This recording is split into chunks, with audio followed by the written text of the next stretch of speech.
C'est à tous, ici Simon. Je vous fais une petite vidéo ASMR de lecture de livres, tout simplement. J'ai été totalement inactif pendant beaucoup de temps, mais j'ai eu envie de refaire une vidéo ASMR. Donc c'est pour ça que je viens et j'en refais une tout simplement. La motivation m'était passée, mais voilà, j'ai voulu refaire une vidéo, donc me revoilà. Beaucoup de gens m'ont demandé de refaire des vidéos. Même si vous étiez que 5 ou 6, ça m'a fait très chaud au cœur et c'est aussi ça qui m'a donné la motivation de revenir. Donc je vous remercie pour ça, c'est très gentil. Aujourd'hui, on va lire le livre, en tout cas, au moins le premier chapitre, je sais pas combien de temps. Est-ce que ça va durer? On va lire le livre La guerre des clans. Pour ceux qui ne connaissent pas La guerre des clans, c'est un livre qui montre l'histoire d'un clan de chats, tout simplement. Ceci c'est le livre 1, Retour à l'état sauvage, donc du premier cycle. C'est un livre qui a été écrit par Erin Hunter, donc j'espère que ça vous plaira. On peut commencer tout de suite. Chapitre 1er. Il faisait très sombre. Rusty sentait approcher quelque chose. Ses yeux de chaton s'ouvrirent tout grands, et il parcourut les broussailles touffues du regard. Il ne savait pas où il se trouvait, mais les odeurs étranges le poussaient à s'aventurer plus loin encore dans l'obscurité. Les gargouillements de son ventre lui rappelèrent qu'il avait faim. Les parfums alléchants de la forêt lui chatouillaient les narines. Au relent moisi de l'humus se mêlait le fumet appétissant d'une petite bête poilue. Soudain, un éclair gris passa en trombe à sa hauteur. Rusty s'immobilisa, l'oreille aux aguets. Sa proie se cachait au milieu des feuilles, à moins de 4 pas. Il savait que c'était une souris. Il entendait le tempo rapide d'un cœur minuscule. Il déglutit pour faire cesser les gargouillis de son estomac. Sa faim allait bientôt être satisfaite. Il se plaqua lentement au sol, prêt à passer à l'attaque. Puisque le vent soufflait vers lui, la souris n'avait pas pu sentir sa présence. Rusty vérifia une dernière fois où se trouvait le rongeur, prit son élan et bondit en soulevant un tourbillon de feuilles.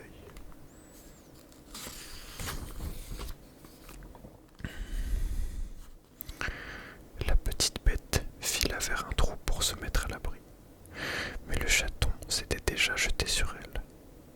Il cueillit l'animal sans défense du bout de ses griffes acérées et le lança assez haut. Sa proie retomba sur le sol couvert de feuilles, sonnée mais vivante. Elle tenta de s'échapper, sans succès. Il l'envoya à nouveau dans les airs, un peu plus loin cette fois. La souris parvint à faire quelques pas avant qu'il ne la rattrape. Un bruit retentit soudain tout près de lui. Rusty balaya la forêt du regard. La bête en profita pour échapper à ses griffes. Quand le chat se retourna, il la vit disparaître dans l'obscurité entre les racines enchevêtrées d'un arbre. Furieux, Rusty renonça à la poursuivre. Il tourna sur lui-même, les yeux flamboyants de colère, pour trouver l'origine du vacarme qui avait fait fuir sa proie. Le tintement continua, de plus en plus familier. Rusty ouvert les yeux. La forêt avait disparu. Il était bien au chaud dans une cuisine, à la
effacer le sommeil de ses membres et traversait la cuisine abafeutrée jusqu'à son dîner.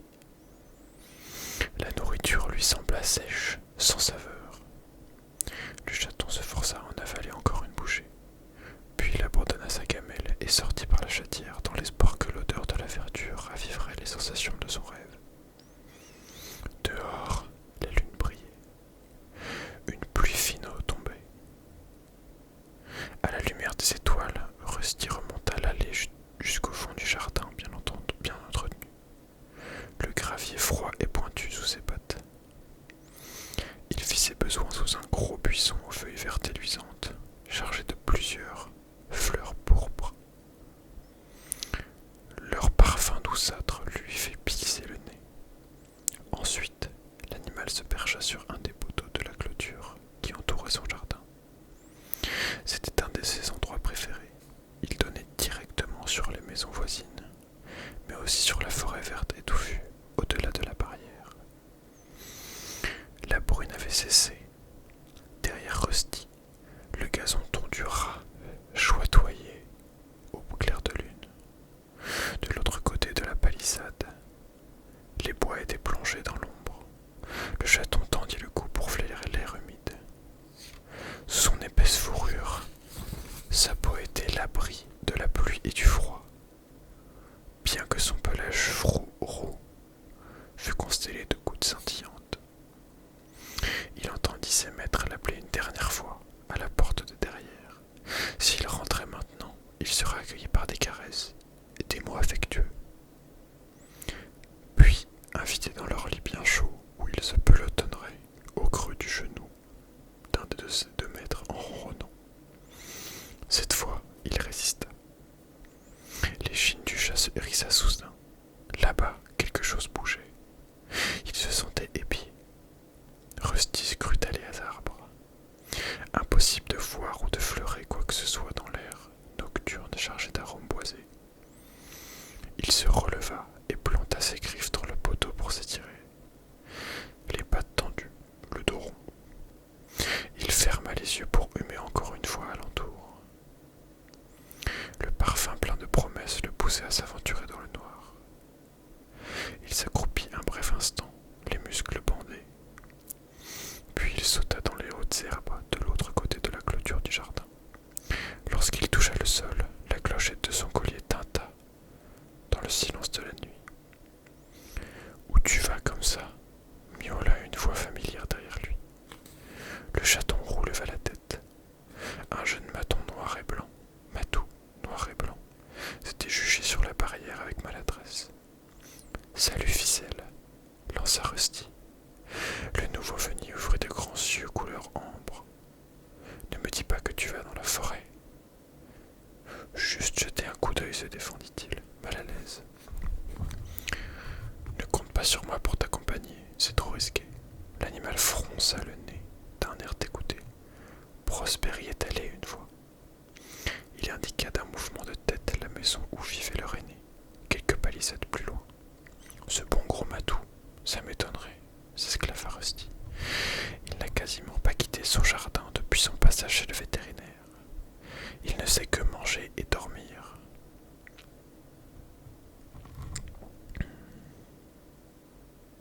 Si, je t'assure, il avait même attrapé un rouge-gorge. Eh ben, si c'est vrai, c'était avant le veto. Maintenant, il se plaint que les oiseaux l'empêchent de dormir. De toute façon, poursuivit Ficelle, indifférent à son ton méprisant.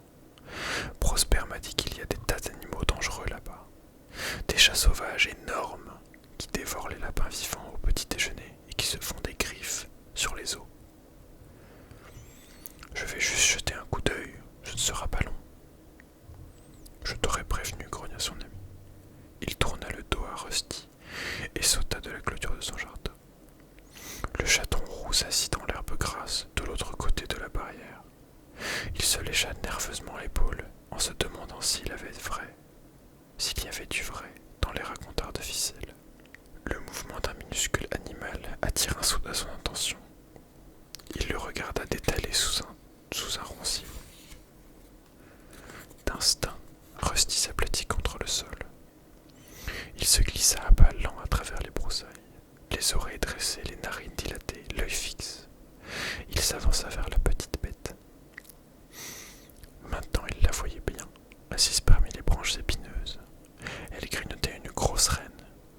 souris.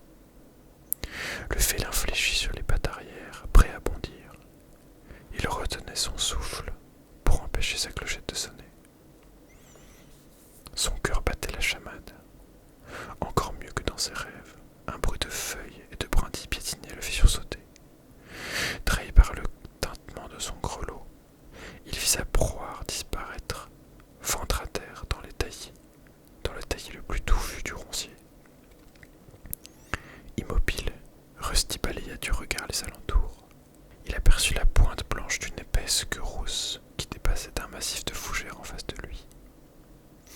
Il flaira une forte odeur inconnue, celle d'un carnivore, pas de doute, mais ni chien ni chat. Captivé, Rusty en oublia les souris et observa avec curiosité la touffe de poils orangés. Il voulait voir ça de plus près. Tous les sens en éveil, il se mit en chasse. C'est alors qu'il l'entendit, le son lointain et étouffé qui venait de derrière lui. Il tourna la tête pour mieux écouter. « T'ébrides pas ?» se demanda-t-il, sans interrompre sa progression, les yeux fixés sur l'étrange fourrure rousse. Dans son dos, le bruissement s'enfla, devint une vraie cavalcade. Il comprit qu'il était en danger. Trop tard. Heurté de plein fouet, il fut projeté dans un bouquet d'orties. Il gigoda en poussant des cris aigus pour se débarrasser de l'assaillant agrippé à son dos. Son adversaire se cramponnait à lui, ses griffes acérées lui labouraient l'échine. Rusty sentait des dents pointues lui rafler le cou. Il se démenait comme un beau diable pour se dégager, enfin. L'espace d'un instant, il crut que tout était perdu, puis il se figea. Pris d'une inspiration subite, il se laissa tomber sur le dos. Il savait d'instinct ce qu'il risquait en exposant sa peau fragile de son ventre, mais il n'avait pas d'autre solution. Il eut de la chance, la ruse sembla fonctionner.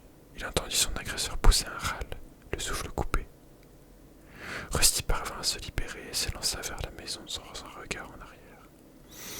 Un bruit de course l'avertit que l'autre animal lui donnait la chasse. Les griffures le brûlaient. Pourtant, elle préféra faire demi-tour et combattre plutôt que de se laisser encore sauter dessus. Il s'arrêta en dérapage contrôlé, se retourna et affronta son poursuivant. C'était un autre chaton, au pelage gris et bourriffé, au large museau et aux pattes robustes. Impressionné par les épaules puissantes qu'il devinait sous cette fourrure soyeuse, Rusty eut le temps de reconnaître l'odeur d'un mâle. Puis son assaillant, surpris par la volte-face, le percuta violemment et s'effondra hébété. Le chaton roux tituba sous le choc, le souffle coupé. Il retrouva vite son équilibre cependant et fit le gros dos, le poil hérissé bien hésité à se jeter sur le matou. La bête s'assit alors sur son arrière-train, en se léchant une patte avant, toute agressivité évanouie. Rusty éprouva une étrange déception. Les nerfs tendus à craquer, il était prêt au combat. Pas mal, dis donc, lança gaiement l'animal. Tu te défends bien pour un chat domestique. Un moment, le chaton resta sur ses gardes. Mais se rappelant la force qu'il avait sentie dans les pattes de son adversaire, il se détendit. Et je t'affronterai encore s'il le faut, gronda-t-il. Moi, c'est Nuage Gris, reprit le matou sans se soucier de ses menaces. Je suis un des apprentis du clan du tonnerre, un futur guerrier. Rusty garda le silence. Il ne comprenait rien à ce que ce félin au nom étrange venait de lui raconter. Mais il sentait que le danger était passé. Pour cacher sa perplexité, il lissa à grands coups de langue les poils ébouriffés de son poitrail. Qu'est-ce qu'un chat domestique comme quoi fabrique dans la forêt? Tu ne sais pas que c'est imprudent.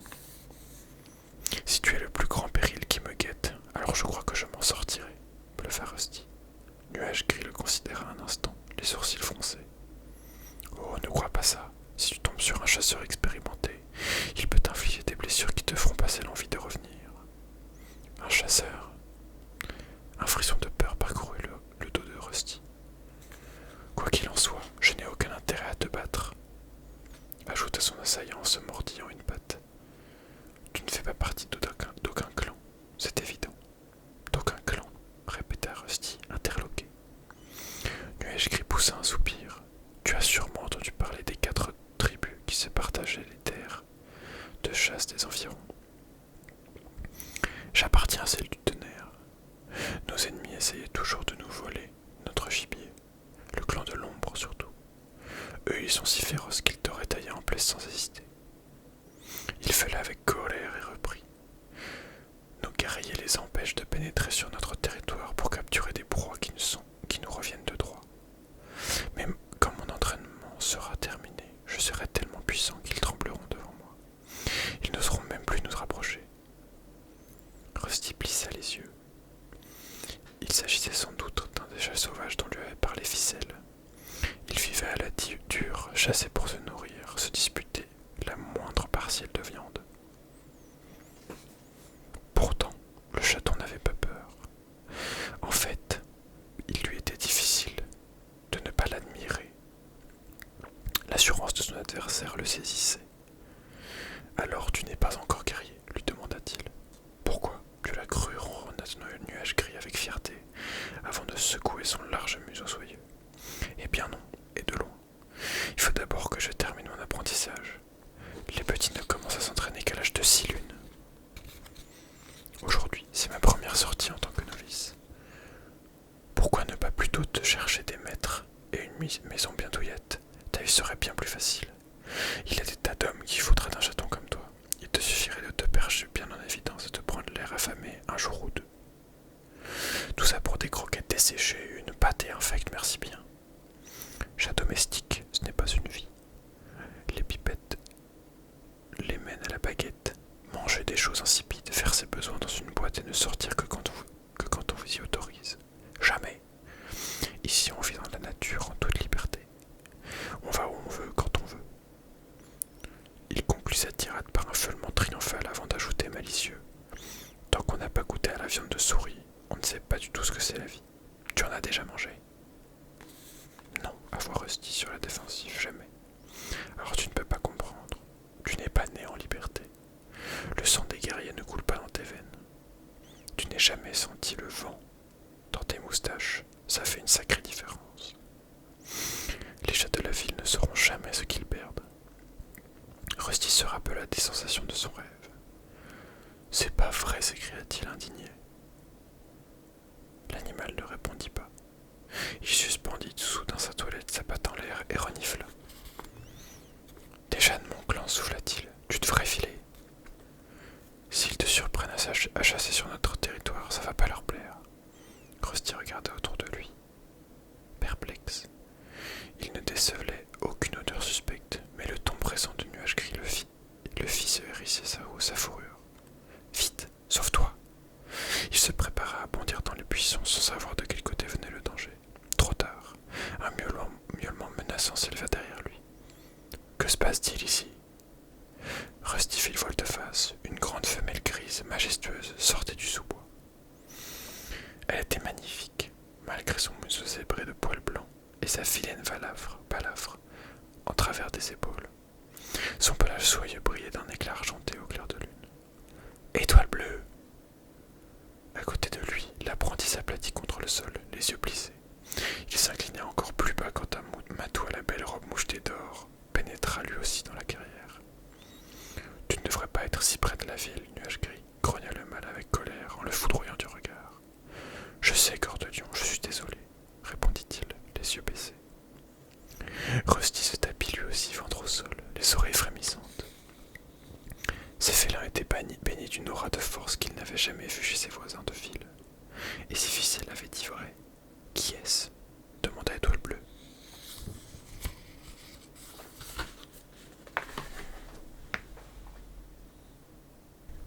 Voilà, ce sera tout pour aujourd'hui. Je pense que si ça vous tente, je peux refaire une vidéo sans aucun problème sur ce même livre pour finir le premier chapitre. J'espère que cette petite vidéo vous aura plu en tout cas. Moi j'ai beaucoup aimé la faire, ça m'a beaucoup relaxé. Ça faisait longtemps que j'en avais pas fait. Vous avez peut-être remarqué le changement totalement de cheveux. Voilà, c'était pour faire un petit peu de changement. Ça marque un nouveau départ pour la chaîne, je l'espère. J'ai pas envie de me